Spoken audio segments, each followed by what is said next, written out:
Good morning, friends. Welcome to Teddy Talks for Saturday, April 11th, 2020.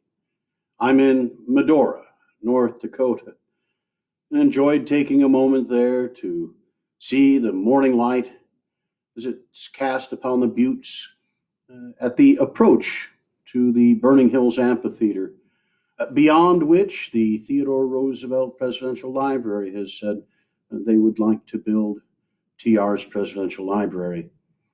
My heart is heavy today.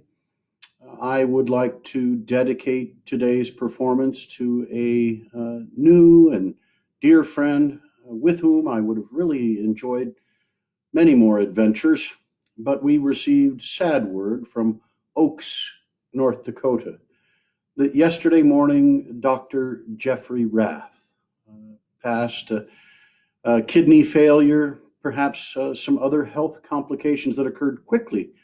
He, a young and vibrant man, just about 59, if I have it right. Dr. Jeffrey Rath, who was such a friend here in Medora, a wonderful audience member, and along with his dear friend, fishing and hunting partner, Art Conklin, those men came with us last year to Cuba when we cruised to Havana and then took our boat to Cienfuegos, took bus trips around Cuba. Dr. Jeffrey Rath, his son Andy and son Tyler, his wife Dorothea, his mother Dolores Rath of Jamestown. Today's program is dedicated to Dr. Jeffrey Rath, friend, boon companion, wonderful eye doctor, and again, my heart is heavy for the family. I'll have a little mention of Dr. Rath at the end. He's and his son Andy have helped me to see form some wonderful pince-nez glasses that I'm able to use in my dramatic presentations. I'll always be thinking of Dr. Rath when I wear those very important tools and adornments. So this is the program for Saturday, April 11th, 2020. Today we will begin with very brief remarks. This has never happened before, brief remarks at Teddy Talks. But you recall yesterday's program was Theodore Roosevelt in Chicago, April 10th, 1899, the famed strenuous life speech. If you would like, go visit that speech, read it on your own, or listen to the reading that was done yesterday. Theodore Roosevelt, the governor, he takes the train to Ann Arbor, Michigan, and that following day, April 11th, 1899, addresses the students there. This is from a newspaper account, so the first portion introduces the reader to the setting. Roosevelt at Ann Arbor delivers an address at University of Michigan. When Governor Roosevelt of New York alighted from the Chicago train today, he was greeted with a rousing University of Michigan yell. Governor Roosevelt was introduced to an audience of more than 3,000 by President Angell as, quote, one of those rare men who has not only written history, but has made history and has done both equally well, unquote. It was several minutes before the tumult of enthusiasm of the students subsided enough to allow the governor to be heard. Colonel Roosevelt spoke highly of the college men in his regiment and said that the university man in the war had earned the gratitude of the country. Said he, "Much has been given you, and we have the right to expect much from you in return. You can do your duty in two ways. First, in the direction of common honesty. Second, in the direction of common sense. I am speaking from a political standpoint now. After a great many years of painful experience, I don't know which I regard with the most unaffected dread, the machine politician or the fool reformer. If you will not set yourself to try to solve, as they must be solved, the problems growing out of the complexity of our social conditions, you can depend upon it, the lead will be taken by demagogues exciting the animosity of class against class for their own selfish purposes." Theodore Roosevelt, April 11th, 1899, in Ann Arbor, Michigan. This date in history. First, let me back up on Michigan. This was in a posting last night on Facebook. Michigan was kind, the Wolverine state, to Theodore Roosevelt. In 1900, McKinley and Roosevelt bested William Jennings Bryan and Adlai Stevenson handsomely in the state of Michigan. The contest wasn't even a contest in 1904 when Michigan strongly endorsed Theodore Roosevelt's election on his own right to the presidency against Alton B. Parker of New York, a judge. And then in 1912, when Theodore Roosevelt won only 6 states, one state he won handsomely was the state of Michigan, with Taft and Wilson coming in distant second and third, just about splitting an equal number of votes. So on this date in history, April 11th, 1862, we have the birth of Charles Evans Hughes.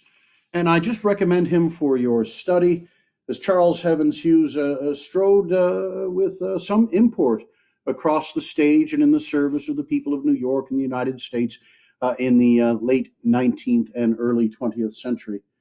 At the conclusion of his career, he served 11 years as Chief Justice of the United States Supreme Court from 1930 to 1941.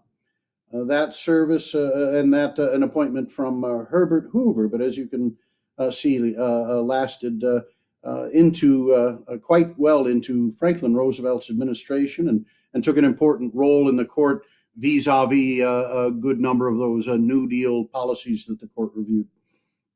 He served also as the 44th United States Secretary of State, appointed by President Harding, serving both Harding and Coolidge in that position for 4 years, and had previously then served as Associate Justice of the Supreme Court of the United States from 1910 until 1916, that appointment by William Howard Taft, and served as Governor of New York from 1907 until 1910.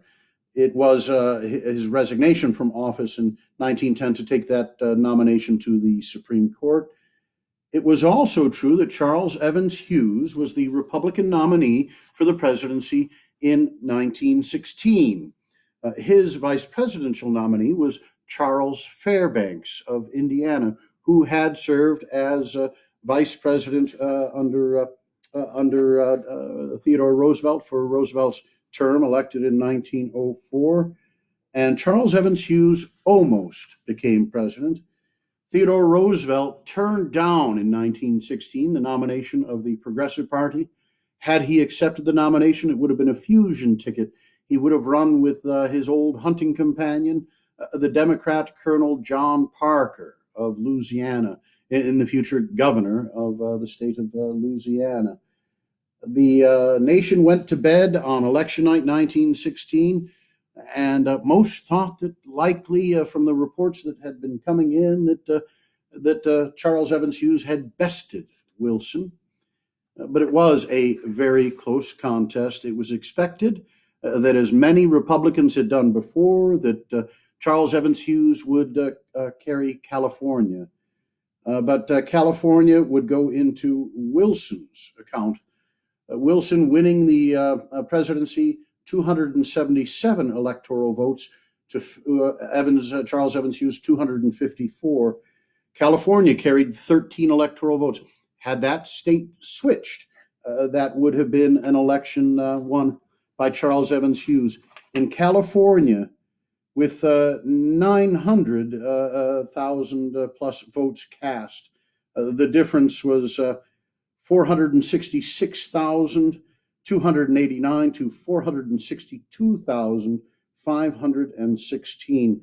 Less than 4,000 votes, 46.65% to 46.27%.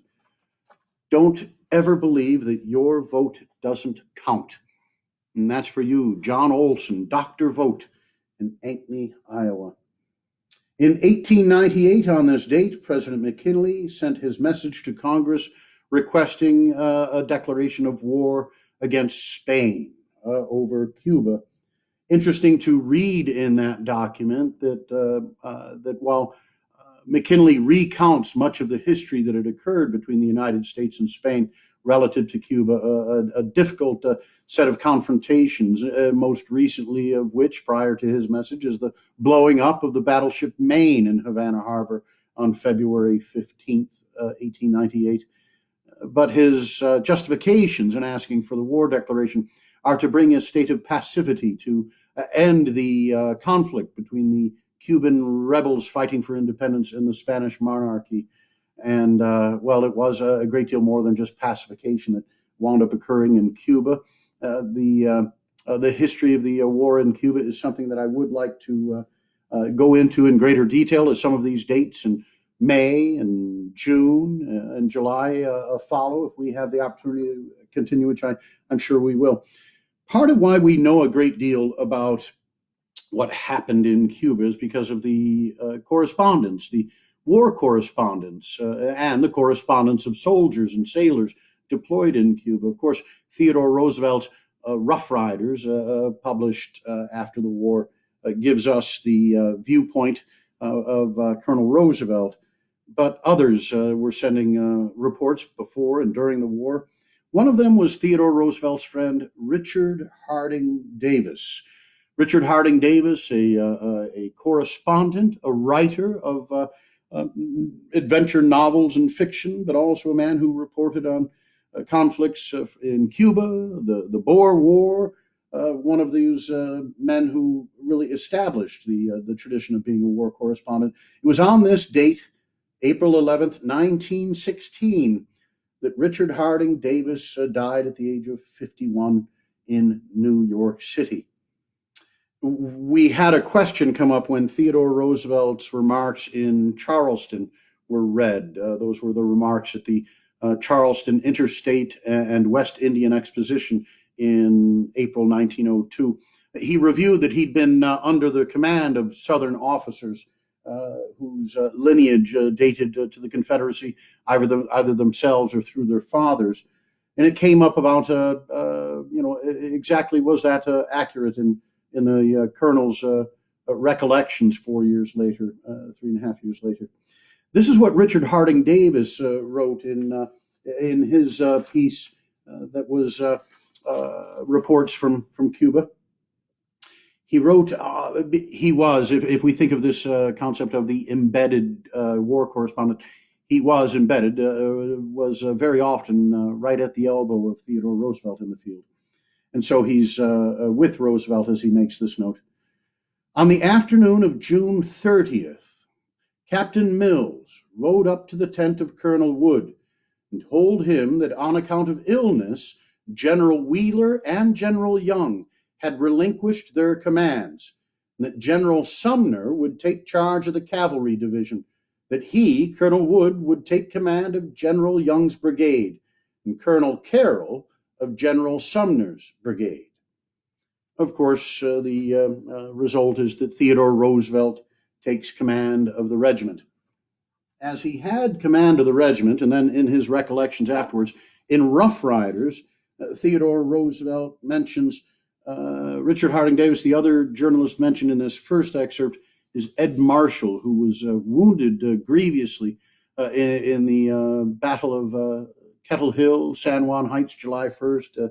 Roosevelt writes of him and his heroism later, but he at first says that there were also with us at the head of the column 2 men who did not run away, who, though non-combatants, newspaper correspondents, showed us much gallantry as any soldier in the field. They were Edward Marshall and Richard Harding Davis.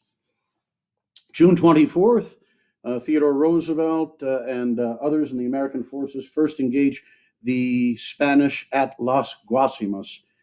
And this is what Roosevelt tells us of the fight that day. They're receiving fire from unseen Spanish forces, snipers using the Mauser German rifle and a smokeless powder so that their enemy is unseen, from Roosevelt's Rough Riders.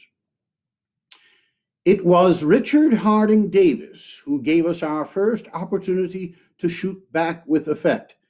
He was behaving precisely like my officers, being on the extreme front of the line and taking every opportunity to study with his glasses the ground where we thought the Spaniards were. I had tried some volley firing at points where I rather doubtfully believed the Spaniards to be, but had stopped firing and was myself studying the jungle covered mountain ahead with my glasses when Davis suddenly said, "There they are, Colonel. Look over there. I can see their hats near that glade," pointing across the valley to our right. In a minute, I too made out the hats, and then pointed them out to 3 or 4 of our best shots, giving them my estimate of the range. For a minute or two, no result followed, and I kept raising the range, at the same time getting more men on the firing line. Then, evidently, the shots told, for the Spaniards suddenly sprang out of the cover through which we had seen their hats and ran to another spot. We could now make out a large number of them. Richard Harding Davis, with his glasses, his field glasses, assisted Colonel Wood and the Rough Riders in the field at Las Guasimas, an action that would take both Hamilton Fish and Alan Capron, the two of the finest soldiers in the regiment. Dr. Jeffrey Rath, with his work with glasses, has given me the ability to see and to present Theodore Roosevelt to my friend in the battles of life. How I wish we could have gone much further than we had together. I'll remember you in my future performances. So to Dr. Jeffrey Rath, to his wife Dorothea, 2 sons, Andy and Tyler, to the community of Oaks and to all of southeastern North Dakota that knew him well, we send our love and best regards. And when we come to Medora, we'll remember what friend Art Conklin told me. Jeffrey Rath was so very happy to know that his family was connected to Medora, an uncle, having had some of the property now associated with Burning Hills Amphitheater and with the Cowboy Cafe, a wonderful greasy spoon, famed here in Medora and throughout the region. I wish you all happy Passover, a happy Easter. We'll see you here at Teddy Talks on Monday, April 13th. I hope you have a wonderful Easter. Godspeed. See you soon.